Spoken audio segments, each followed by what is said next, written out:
IPL చాలా విజయవంతంగా కొనసాగుతున్న నేపథ్యంలో విరాట్ కోహ్లీ కూడా అద్భుతంగా రాణిస్తున్నాడు.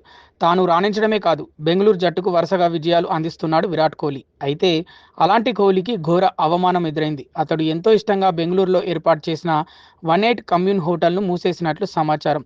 అద్దె చెల్లింపులో జాప్యం చేసినందుకు గాను సివిల్ కోర్టు కీలక ఆదేశాలు ఇచ్చింది. ఈ ఆదేశాల నేపథ్యంలో విరాట్ కోహ్లీ ఏర్పాటు చేసుకున్న రెస్టారెంట్ను మూసేశారని ప్రచారం జరుగుతోంది. అయితే ఈ హోటల్ని ప్రైవేట్ వ్యక్తికి సంబంధించిన బిల్డింగ్లో ఏర్పాటు చేశారు.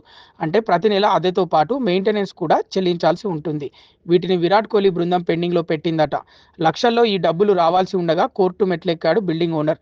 దీంతో బకాయిలు చెల్లించే వరకు హోటల్ మూసేయాలని సివిల్ కోర్టు కీలక ఆదేశాలు జారీ చేసింది. 18 కమ్యూన్ కేసులో సివిల్ కోర్టు చట్టపరమైన ఆదేశాలు ఇచ్చిన నేపథ్యంలో విరాట్ కోహ్లీ చాలా తెలివిగా వ్యవహరించాడు.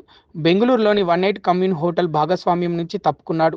ఈ హోటల్ రూల్స్ పదే పదే బ్రేక్ చేస్తున్న నేపథ్యంలో తన బ్రాండ్ ఇమేజ్ దెబ్బతింటుందని కోహ్లీ భయపడిపోయాడు. అందుకే ముందుగానే హోటల్ బాధ్యతల నుంచి తప్పుకున్నాడట.